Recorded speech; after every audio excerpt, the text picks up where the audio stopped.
Assalaamu calaykum akhyaarta kusoo dhawaada channelkeena Xaliima's Healthy and Beauty. Maanta channelka waxaan ku wadnaa laba shay subaxii biyo cad inaa cabtid iyo abtirki nabigeena sallallahu calayhi wasallam inaan is xasuusino. Horta habeenkii dhan waa hurdaysa waa neefsanaysa neefti ka bixisana waxay ahaayeen biyo ayay ahayd. Markaas subaxii markaas soo kacdid jirkaaga kafay uma baahno inaa ku bilowdid iyo shaah labadaas uma baahna biyo ayuu jirkaaga u baahan yahay. Liintaas dhanaan biyaha ku darso cabaysid dad baa jira habeenkii biyo cabo u soo kaco way fiicnaan lahayd biyaha aad cabaysid inay liinta ku leedahay. Liinta relaxing ayaa ka dareemaysaa caloosha ayay ku socodsiinaysaa jirkaaga baruurta kugu jirtana way la dagaalamaysaa.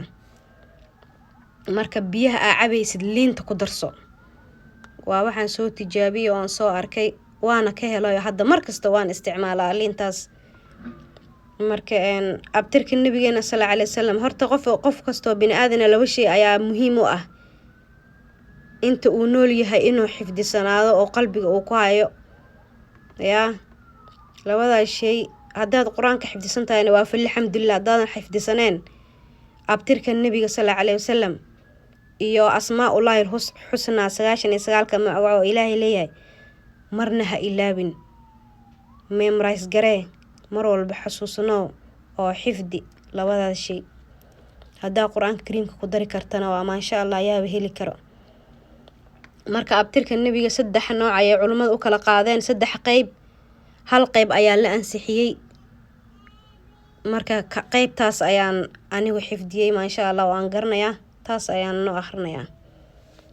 Waa Muhammad bin Abdullah bin Abd Muttalib bin Hashim bin Abd Manaf bin Qusayya bin Kilab bin Murrata bin Ka'ab أي بن الغالب بن فهري بن مالك بن النضر بن كنانة بن غزيمة بن مدركة بن إلياس بن مضري بن نزار بن معد بن عدنان.